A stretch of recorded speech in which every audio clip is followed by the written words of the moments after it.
Hello, one and all, and welcome to Kimmel Bay Church's daily Bible study, looking through the book of Ephesians. And today we're in chapter 2, verses 11 to 22. And just by way of background, this book, Ephesians, could possibly have been like a circular letter, a newsletter, if you like. So rather than addressed to a specific church or a specific problem in a church, it's sent round to all the churches. A bit like Colossians in that sense. And Paul is writing from prison, probably from Rome, around AD early 60s. And so therefore, we look through the book for themes, and one of the themes that is very noticeable is that of unity, that we're all joined together, united in Christ, and that we should all support one another. And no one is more important than anybody else in terms of groups. In the previous section, Paul has just outlined how we were all separated from God, without hope in the world, and now through Christ, we are saved, brought close to God together. And in this section, he outlines how we're in danger of being separated again if we allow those walls of division to build up between us. In that sense, the cross has a vertical purpose in that it reconciles us to God vertically, and also horizontally. We're all united at the foot of the cross, aren't we? But in the ancient world, as in today, one of our great failings as a people is our tendency to create barriers one with another because of this or that. I came across this story by Alec Zaccaroli, who is a South African pastor, and he writes this, reflecting on the time of apartheid in the 1970s. He said he has many memories of growing up in that segregated world. And one particular moment that persistently haunts him is this. He went to the beach with a friend, a black friend, who they were both playing with, 6 years old. And he had befriended him while staying in the campground near Durban.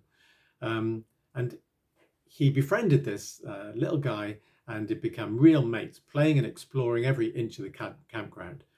And even though they came from very different backgrounds and experiences, it had no bearing on the innocence of that moment, beautifully ignorant of such things as apartheid.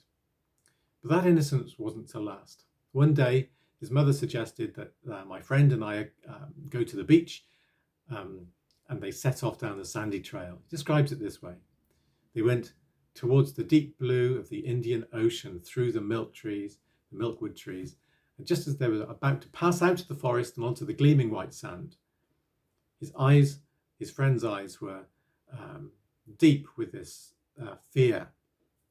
He looked and he saw what he was looking at, and it was a sign that said whites only. His little black friend turned away and walked back. And he didn't understand why it was there, but because he came to understand why it was there. His first realization that there were really two South Africas, and they were separated by visible and invisible dividing walls. And in these times that Paul writes into, it was the same in the Ephesian church. There were potential walls of division that were remaining between people groups. And those two main groups, of course, were the Jews and Gentiles, with a tendency to look down on each other. Historically, from the Jewish perspective, Gentiles were seen as pagans who didn't know God, had no tradition of the kind of God that they believed in. And of course, in Jesus' time, many Jews considered the Gentiles unclean, referring to them as Gentile dogs. And the Gentiles in return may have harbored resentment historically for being excluded and regarded or looked down upon by the Jews. So these two groups are kind of separated by religious, cultural, social barriers and suspicions. And what Paul says to both groups, especially the Gentiles in this section, you who lived in this world without God and without hope, but now you've been united with Christ Jesus. Once you were far away from God, but now you have been brought near to him through the blood of Christ. For Christ himself has brought peace to us. He united Jews and Gentiles into one people when in his own body on the cross, he broke down that wall of hostility that separated us. One commentary says it like this, that if Christ could bring these two together, there was and is no human gulf too great for him to bridge, and he did. His death on the cross is the means of peace with God for all men without distinction and who all belong to him with a common bond, which goes deeper and stronger than any of the former differences of race or colour or status or sex or background. Jews and Gentiles, one in Christ. No one has reason to give themselves airs or graces over another group, do they? And this was the theme that Paul was to repeat time and time again in his letters. In Galatians, where the church began to exclude Gentiles, Paul had to reinforce the point, saying in chapter 3, verse 28 of that book, there is now no longer Jew or Gentile, slave or free, male or female, for you are all one in Christ Jesus. You know, in these days of racial discrimination, which is still a problem, it's a passage of scripture, isn't it, that speaks directly into our situation. We are all one in Christ. Let's leave it there. Let's have a pray.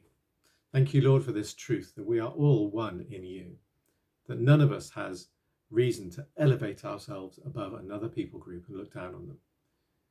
We're all one in you. You teach us and lead us in that way of truth. Help that to be our reality today. In the name of Jesus. Amen. Well, thank you for listening. Stay safe. God bless. Hope to see you very, very soon. Bye for now.